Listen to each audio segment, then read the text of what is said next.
This is an exhibit of the Lee Historical Society, which was presented at the Lee Library in November of 2019. It was not filmed at that time, and we decided to bring it back. It was a very popular exhibit and very interesting to a lot of people. We called the exhibit Rock Stars and Paper Tigers, as you can see from our banner here. That was a little catchy title that we came up with to try to create interest in the exhibit. And here we have a picture from the marble industry and a picture from the paper industry. We created this banner, which is called Lee Paper Grew with the Nation, to show the importance of the paper industry and Lee's contribution to the nation, which was really building at that time. The paper industry in Lee goes all the way back to 1806, when Samuel Church came here from Connecticut and established a mill in South Lee, roughly where the Willow Mill is at present. And at that time, to kind of put that in perspective, we've got events here that were taking place in the nation at the time. And so in 1806, Thomas Jefferson was president of the United States. That seems like it's a lifetime, many lifetimes ago. And but that's how far back that industry goes in Lee.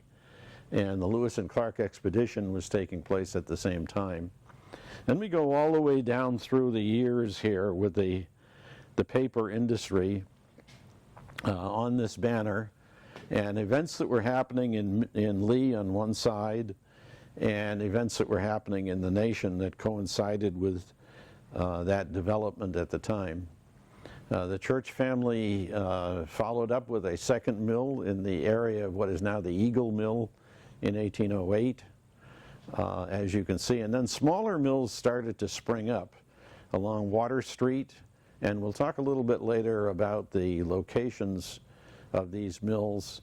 But about the time that the other mills were springing up, that was the time of the Battle of New Orleans. The War of 1812, Battle of New Orleans was in 1815. And we have other mills opening along the rivers. We'll talk about locations soon. And all these different events that were happening in the nation about the time that the Housatonic Railroad entered Lee. California was just becoming a state in the nation. Today, the largest state in the nation in population. So this is this long history of paper in Lee. About the time of the Civil War, Lee was the largest paper producing town in the nation, believe it or not, with a population of only about 3,000 or 4,000 people. That was pretty amazing. It didn't last long. Holyoke, the city of Holyoke, exceeded Lee very soon, and about the time that was happening, President Lincoln was assassinated at Ford's Theater in Washington. Civil War had just ended, of course. Then we'll talk more about this later, but the introduction of wood pulp, paper made from wood pulp, and the development of the Hurlbut Mills, which produce very high quality paper in South Lee. Going on, the whole history of the paper industry in Lee. Around the middle of the 1830s and that era, you begin to see maybe some decline in the industry. In the 1880s, there was the flood in East Lee due to a broken dam, and that destroyed a fairly good part of the small mills that were there in East Lee along what is now Route 20. The corporate industry came into paper here in the 1950s. You can see Meade bought out the Hurlbut Company. That's when President Eisenhower, Dwight Eisenhower, was President of the United States. In the 1970s, the paper industry was still pretty prosperous in Lee. About 700 people were employed in the paper industry at that time, and the war in Vietnam was going on in the 1970s. See a bit of decline here. The Schweitzer mills down to about 600, But they were still paying about 8% of all the taxes in Lee, to give you an idea of the importance of that industry. And we see in 2007 the closure of 5 paper mills, and we also see shortly thereafter the development of Onyx Paper, locally owned by Begrowitz and Matthews, and at that time President Obama was in office. And then the Lee Historical Society exhibit this was based on was opening in 2019, and that was during the Trump presidency. Now we go on to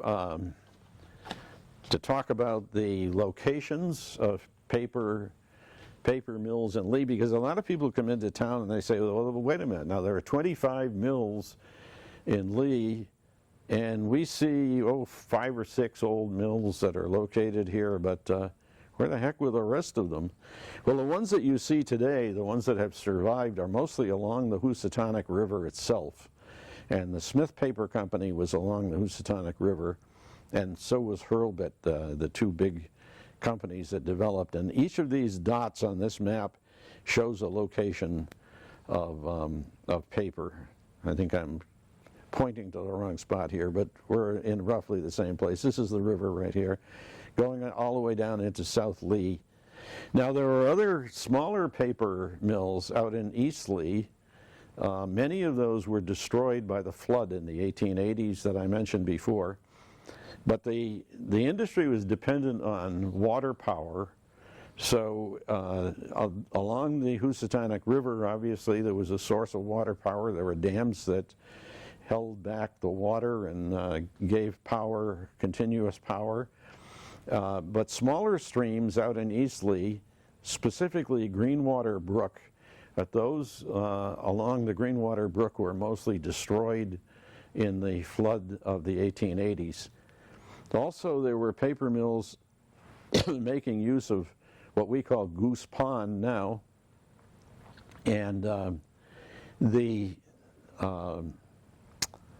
mills along Goose Pond were saved. They were using power from the Goose Pond Brook, but they were up high enough so that they were not affected by the flood.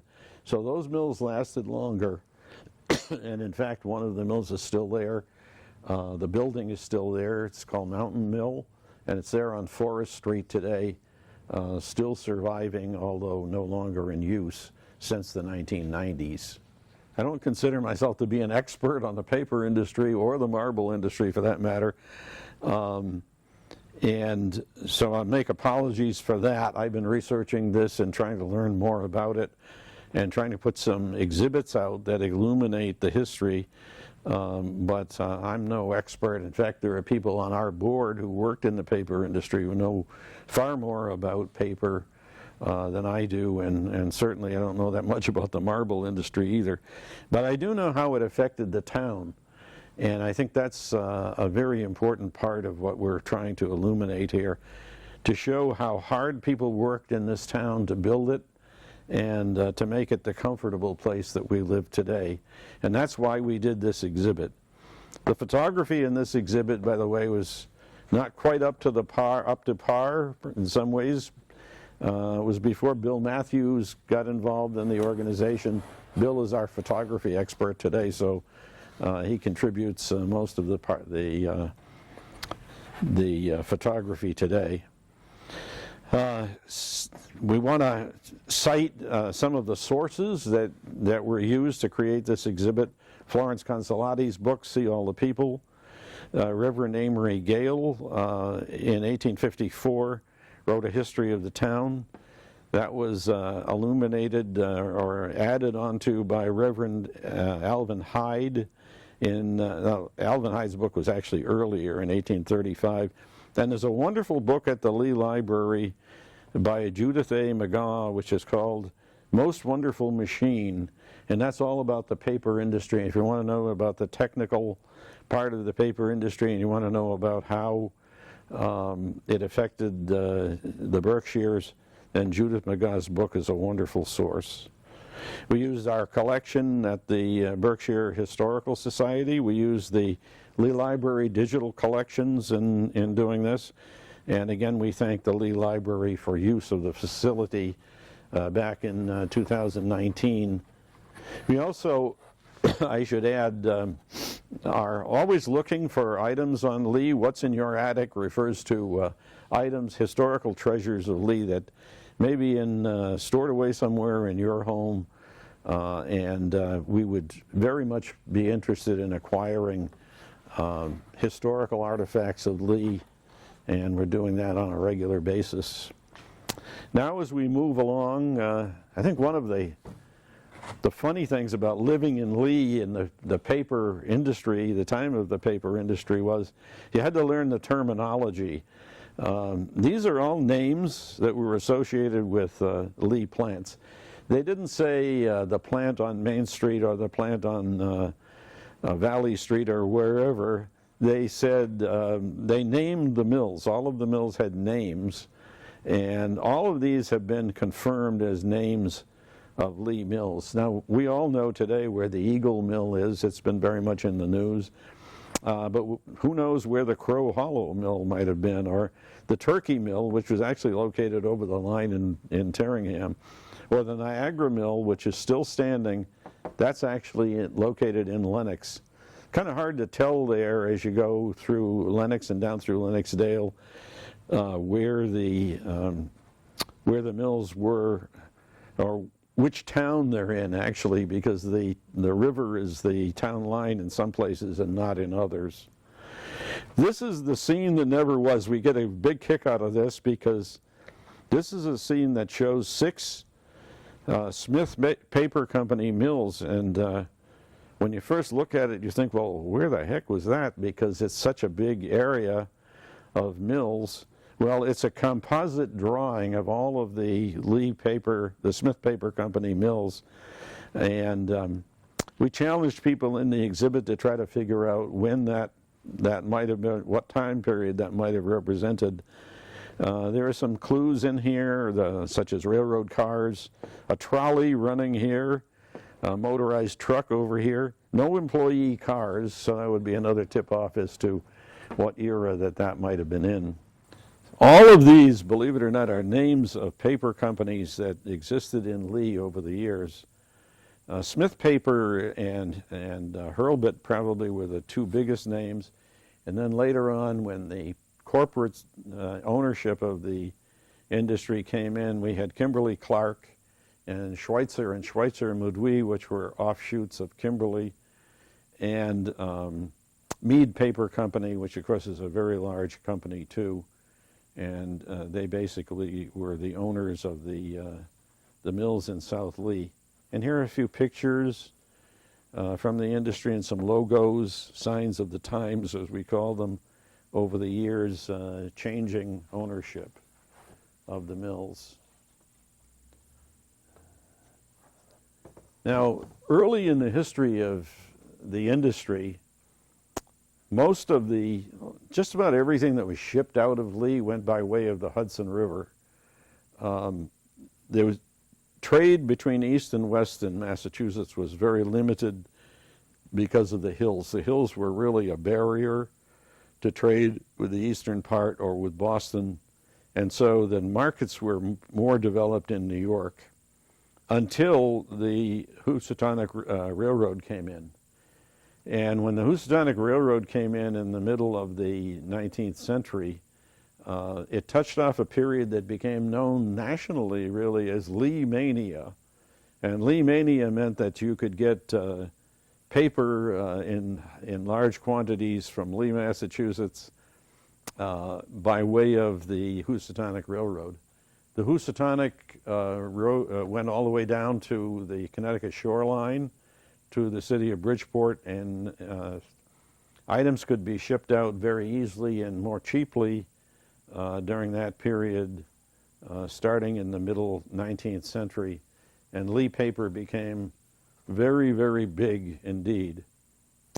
Originally, as you can see, there's a photo here of a early paper making operation, which was making everything by hand, 1 sheet at a time, literally, and hanging it up from clothespins to dry.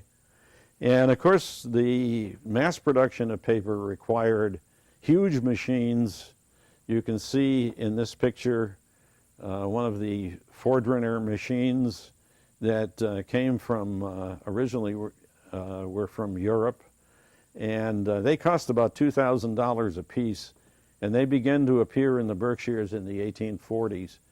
And Smith Paper became one of the big companies producing huge quantities of paper. You can scarcely imagine the huge rolls that this paper is made in. And it was a far cry from the earlier days when they were making one sheet at a time and sort of feeling their way along. And paper is so plentiful in our culture that we think nothing of it, but it's one of the great inventions of mankind. Over more than 200 years, Lee Paper's mills produced all of these products here, and probably a lot more that we didn't find. But all the way from papers for the aircraft industry, filter papers, book paper, to Bible pages, the very thin paper that's used for that, candy wrappers, for example. Newsprint was very big, and more on that in just a minute. Drinking straws, even clothing. And you can see here, this gentleman is wearing a paper collar, and these were very popular in the late 19th century. And this lady is wearing a bonnet, what's called a leghorn bonnet, which is made from Lee paper, and there was a plant actually that produced nothing but bonnets for a while. Cigarette paper was big, and right to the end of the industry in Lee. Now, these are also scenes that never were, because these are actually drawings, of course, and they're not really not real scenes. This is the Eagle Mill as it existed in someone's imagination, perhaps. And you can see it's a very bucolic scene. You have a couple here rowing out on the river next to the Lee Paper, next to the Eagle Mill. And it doesn't really look too much like the present Eagle Mill, which has a flat roof. We don't know. I'm not quite sure whether this roof was taken off at some point and it was turned into a flat roof. But these are all these bucolic scenes of people standing by the river. This is from the Hurlbut Mill in South Lee. And there are a few more of these as we go along, we'll see. And this is an early mill of Smith Paper. And this is the Valley Mill, which is the location now of Patriot Armor.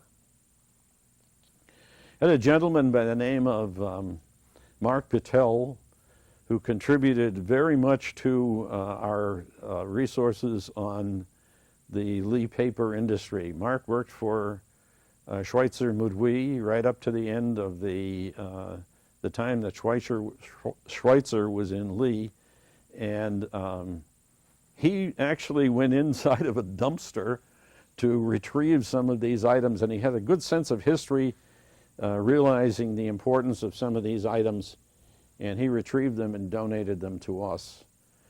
Looking from the air, everything looks different, of course, and we put these up and we kind of tested people's imagination, see if they could figure out where some of these were. This is a shot from about 50 years ago, the 1970s. This is a shot of the Eagle Mill. And if you look carefully, the mill itself, of course, hasn't changed very much, but some of the surroundings have changed. This is the Greylock Mill, which is one of the newer facilities and is vacant mostly at present. And this is the Niagara Mill, which is actually located in Lennoxdale, and it's on the other side of the river, so it is in Lennox, actually, not in Lee. And this would be the Columbia Mill, which was the headquarters of Smith Paper, and the largest of the mills, the whole complex there alongside the Housatonic River. And first, I'd like to point out that paper making was a very financially risky business. In 1857, they just before the Civil War, a panic hit the nation. There was a recession, and of the 22 mills in Lee, only 9 of them were solvent at that time, and there was a threat of the industry going under. But the management managed to keep it going and to save the industry for the town. As late as 1883, Lee mill workers were paid as little as $1 a day for their labors, or about $395 a year on average. And that may sound like very little, but of course prices were very low and the money went a long ways. Most people still did farming to some extent, some small amount of farming, producing their own food, often producing their own clothing, their own furniture and other items, which was part of the history of the town. A surprising fact, 60% of the people employed in the paper industry in Lee were women. We think of it as a man's industry. Men did most of the heavy lifting, but women were employed. Most of the paper in the early years was made from rags, and women worked in the sorting and organizing of rags and beating those to prepare them to make paper out of them. Lee was only one of the towns in the Berkshires that had paper mills. It happened to be the biggest for many years, biggest paper producer. Dalton was second, but there are also mills in Adams, Beckett, Hinsdale, Housatonic, Lennoxdale, New Marlborough, Monterey, Otis, Pittsfield, Sandusfield, Sheffield, Stockbridge, Terringham, and West Stockbridge. So the paper industry was well established in Lee. The most famous invention that's associated with Lee is mass producing paper, especially newsprint, from wood pulp. And this is something that had been experimented with for a number of years, and it had been done with some success in other places, especially Nova Scotia. But in 1932, a Berkshire Gleaner article talked about this whole move of making paper from wood and not from rags any longer. 3 gentlemen who were German immigrants, Albrecht and Alberto Pagenstecher and Friedrich Wurzbach, were working to develop this, what they call shoddy, which was to take especially poplar trees and to beat them into a pulp that they could make paper from. And Eliezer Smith was associated with them, and he was encouraging the development of this. And it was done in great secrecy, as the Berkshire Gleaner reported. All deliveries were made after dark. Everything was kept secret because this was a big invention that was developing. So the Columbia Mill in Lee was the first place in the world where mass production of wood pulp paper took place. And so that's probably the most important invention ever associated with Lee. I mentioned before Mark Patel, the gentleman who located these wonderful items that he donated to the Lee Historical Society. And among those was a booklet that had been produced by an accounting firm from Springfield.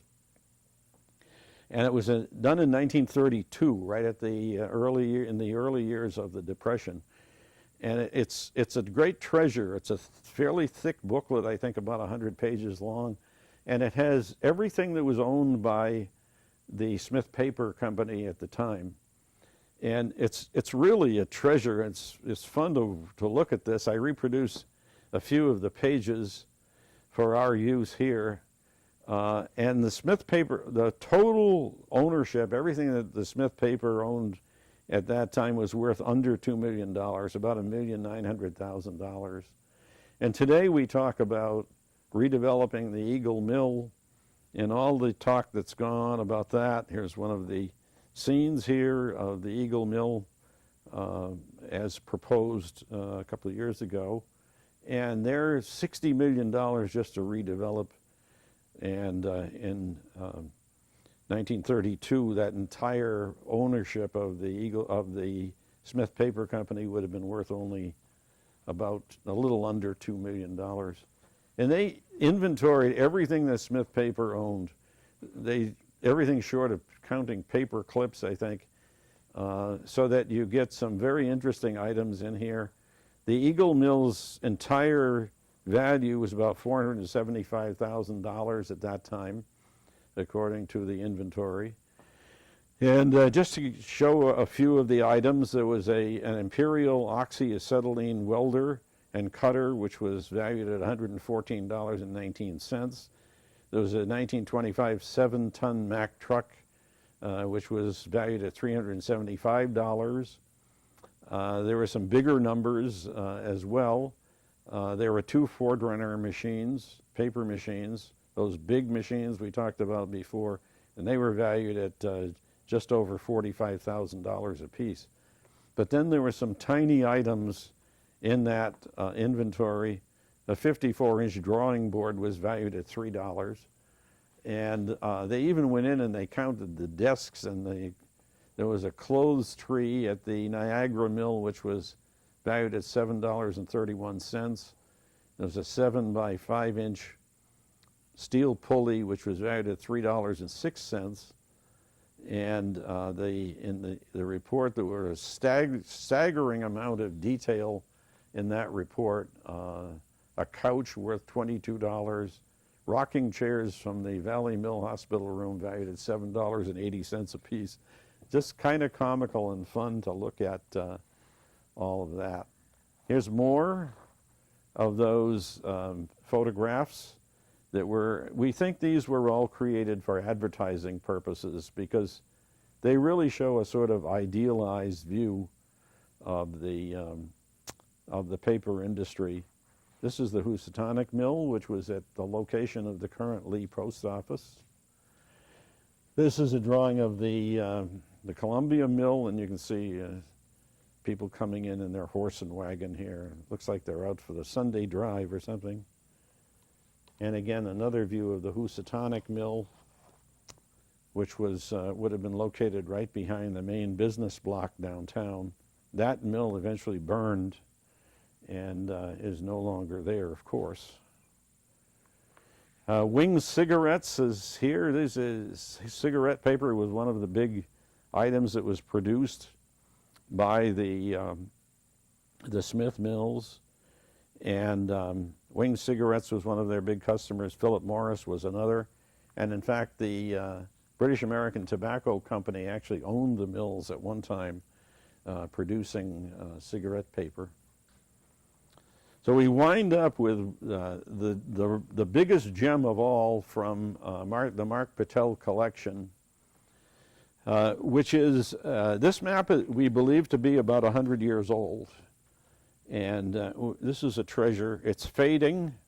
We're hoping that we'll find a way to preserve this eventually. But this entire map shows the entire holdings of Smith Paper Company.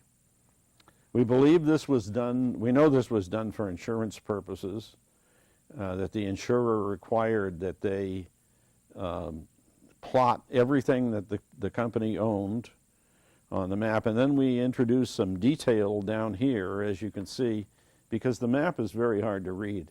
We had this map hanging in the library in 2019 when we did the exhibit, and we put these detail pieces underneath so that people could see what Eliezer Smith, we describe as a shrewd farm boy from Sandusfield, produced with the industry. Now this map has not just the mills, but it has all of the company housing. We had people coming into the exhibit in 2019 and saying, "Oh my gosh, I grew up in that home. I lived in that home right there," and they could identify where that was. So Smith Paper, if you start in the northern part, up opposite Lennoxdale, Smith Paper owned all of these mills going down the river. The Valley Mill, which is now Patriot Armor. Then the Niagara, the Centennial Mill was the second one down. That's been torn down, is no longer there. In fact, the inventory that was done in 1932 recommended tearing the mill down because it was vacant at that time. The trolley line shows on the map as a dotted line, and so that sort of dates the map for us. And the existence of the company housing helps us date the map. This is the Columbia Mill, which was the biggest right there at that turn in the river that's very familiar to us. And of course, that mill is still standing. The Eagle Mill down on the north end of Main Street, and then all the way down to the Housatonic Mill, which was downtown as previously described. So that's some of what I think is the most interesting aspects of the paper industry in Lee. Fascinating history, very, very much a big contribution to not just the town of Lee, but to the building of the nation by the paper industry and the paper tigers who labored in the paper industry in Lee for all those years and continue to labor because onyx paper remains as continuing the tradition of paper making in Lee. All right, the other part of the equation and the history of the industrial history of Lee is, the early industrial history at least, is the marble industry and quarrying in general, because it goes beyond just marble. And that industry, there was some small quarrying going on in Lee prior to this, but in 1852, a gentleman named Charles Hebner, who was from the Philadelphia area, came here. And some of the farmers in the area were very amused because he insisted on buying this property that had these huge rocks jutting out of the ground. And they said, well, that's the worst farmland in town, and he's going to go broke. Well, they stopped laughing a couple of years later when he got a contract for almost $900,000 from the federal government to cut marble from the earth and make headstones for veterans' cemeteries. It's estimated that about 750,000 headstones were made there, most of which went to veterans' cemeteries. So if you're in a veterans cemetery today, Andersonville, you might be in the veterans cemetery that we visited in Port Hudson, Louisiana. Those headstones that are there are probably from Lee. It's quite possible that some of the veterans from Lee are under those headstones in places like Port Hudson and Andersonville. The opening of the Housatonic Railroad was the thing that made it possible for this industry to make a profit. Shipping marble overland to Hudson, New York, which is the typical way that goods were shipped prior to the 1850s, was impractical. They never could have made money doing it.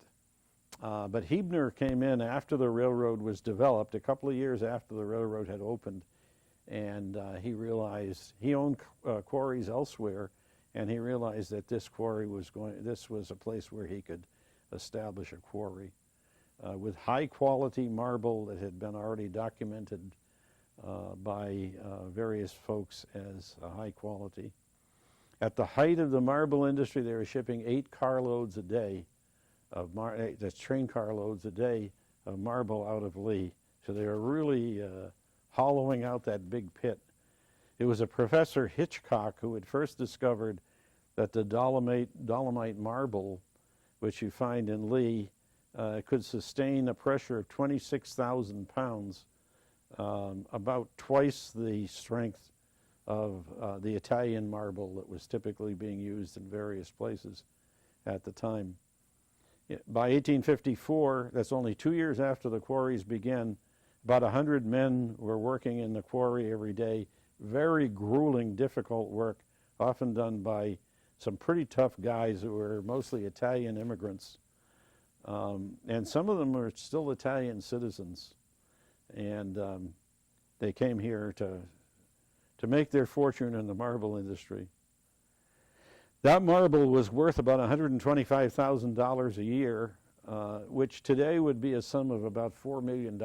So think of the money that was being brought into this community by cutting marble out of the earth.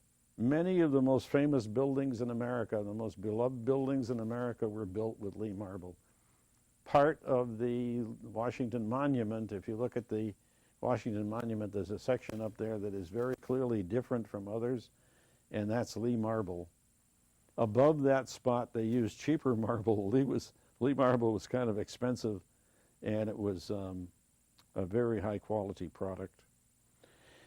Other buildings in New York City: Grant's Tomb, St. Patrick's Cathedral, the Fahnestock Memorial, Columbia University campus, Cathedral of St. John the Divine, Flatiron Building, the Singer Building, Empire State Building, Clearing House, all built with, at least partially, with Lee marble.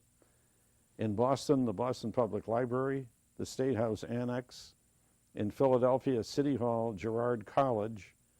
In Washington, the East Wing, I believe it is, of the Capitol. The Washington Monument is partly, as I mentioned before, Lee marble.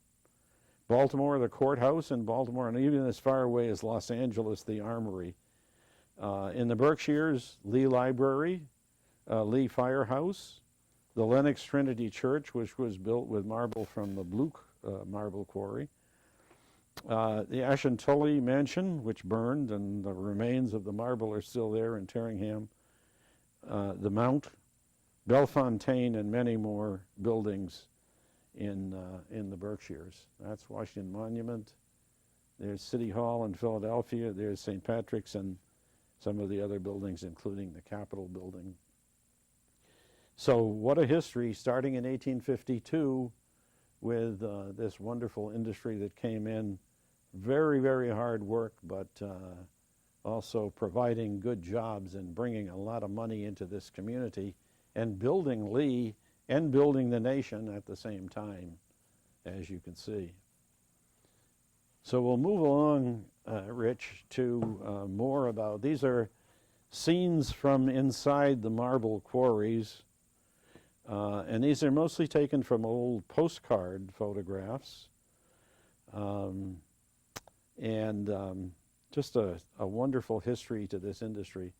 Mr. Huebner died rather young, and his nephews, the Gross brothers, inherited the quarry. Frank Gross took control, and later Bill Gross of the family running the quarry. Bill Gross died, and the quarry was taken over by a Lee attorney named James O'Brien, who kept it going until 1943.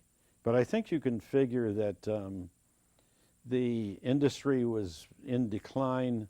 Marble was very expensive and very hard to work with, and as soon as concrete came in as a building material, marble began to fall out of favor because concrete is so much easier to work with, can be prepared right on site as opposed to quarrying and shipping. At the present location of the Lee Sportsman's Club, a gentleman named William Wild owned a bluestone quarry, and the marble at St. Patrick's Cathedral came from there. Trinity Church of Lenox is a local building that has that same blue marble, a very beautiful quality marble. The marble from the main quarry, by the way, would be considered white marble. And then there were later quarry owners, and they tried to revive and tried to keep the quarry going, and of course today there's no marble quarrying going on there, although it certainly could go on if someone wanted to use the quarry. Interesting that so many of the workers there were of Italian descent who came here. Many were still Italian citizens. Sometimes they would come here. The quarry was only active in the summer because it would freeze up with water in it, and in the worst weather would not be usable. They couldn't work in there. So many of them would go back to Italy. Interestingly, they would go back to Italy and then come back the following year to work again. That's quite a trip for, in the 19th century, that was quite a trip for returning to Italy. And then eventually they began bringing their sweethearts to America and marrying, and Lee acquired a good-sized Italian community And the area down around the quarry is still called Little Italy today. Now, is it just a source of local pride that we say Lee had the best quality marble of anywhere? No, it is not just a rumor or just a source of local pride. Here's a statement from Montgomery C. Meigs, who was quartermaster of the U.S. Army, and in 1874 he told the following to the Valley Gleaner: "The marble from the quarries of Lee, of which the U.S. Capitol are constructed, has proved to be a most excellent building stone. It is 16 years since the lower courses were laid upon the wings of the Capitol, and the exposed surface of the block are as bright in color and as free from stain and erosion, or corrosion rather, as they were the day they were laid, or they were set." And that's a picture of Mr. Montgomery Meigs with the Capitol yet to be finished around 1874. And so there's an authority who knew his marble and reported on it. There's a history here, a brief history of the quarry, of the owners, and the years that they were present. Anyway, Mr. Huebner was a visionary and a pretty smart guy. The farmers laughed at him, but he had the last laugh by producing and developing a very, very lucrative quarry. Here's a photo of the Empire State Building, completed in 1930. Much of the marble in the Empire State Building is from Lee. This is Low Library, or Lau, I believe it is pronounced, library at Columbia University. Beautiful white marble building.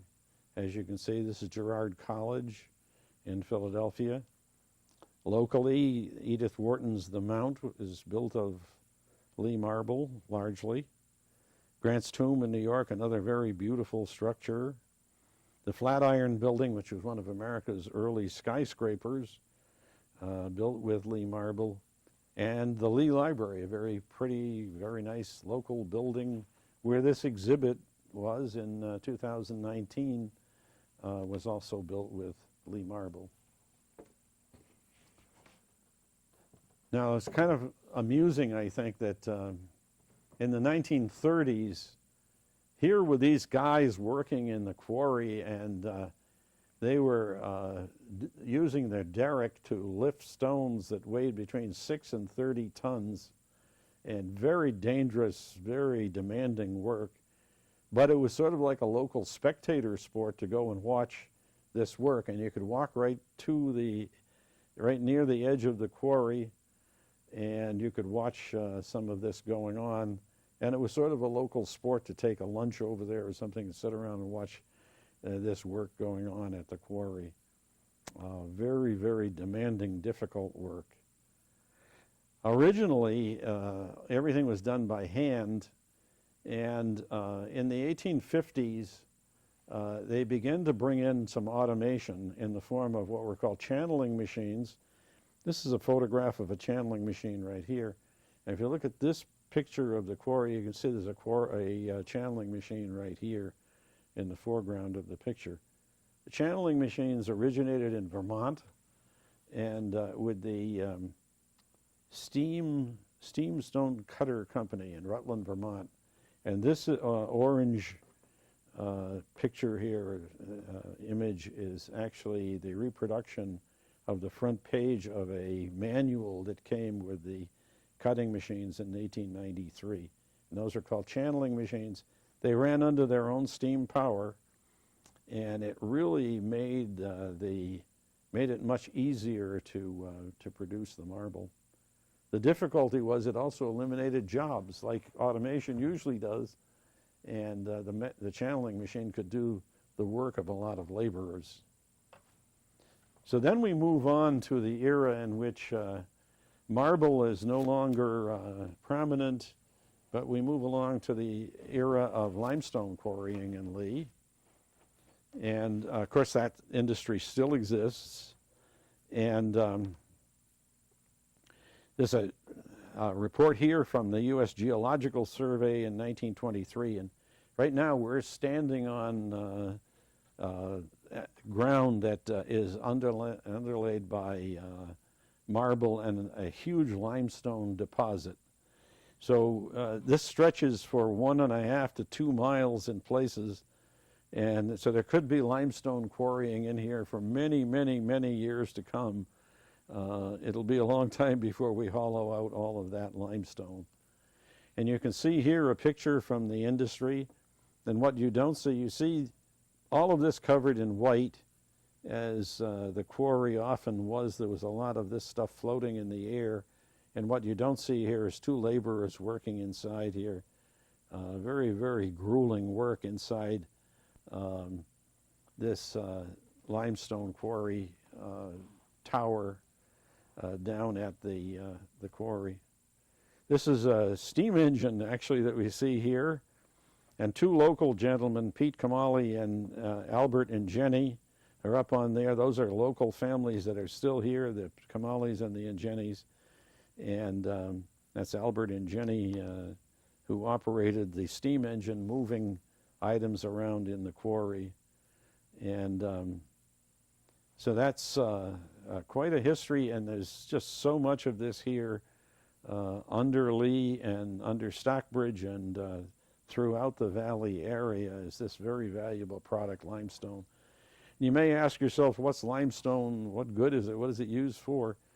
Well, it's used, of course, to create concrete, so immediately you have a huge demand for it there, but it's also used in medications, foods. It's used for soil balancing and for chemical uses. So limestone is a very, very expensive and very, very much in demand product. The Dealey family, of course, operated the limestone quarry for many, many years and eventually sold out to the Old Castle Stone Company. And Lee lime, of course, was famous across the country. It was a product that people bought and put on their lawns, and of course that's still going on. You see the truckloads and the train loads of limestone leaving Lee. This is a picture of a bag that contained Lee Mason's hydrated lime, and this is believed to be over 100 years old. The bag, of course, was much larger than this picture, but this bag actually belongs to Vern Tower, the gentleman who restored the fountain. He's an expert on stone of all sort. And the bag was retrieved by him when he was working under the Frelinghuysen Morris House in Lenox. And Vern is a pretty tough guy who does a lot of work and dirty work at times on stone. And Vern said, trust me, that's not a place under the Frelinghuysen Morris House where you want to go.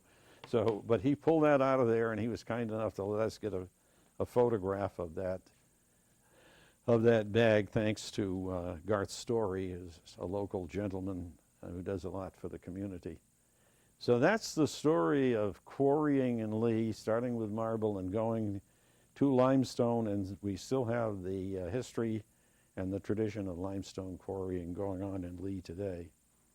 And so that's our exhibit from 2019.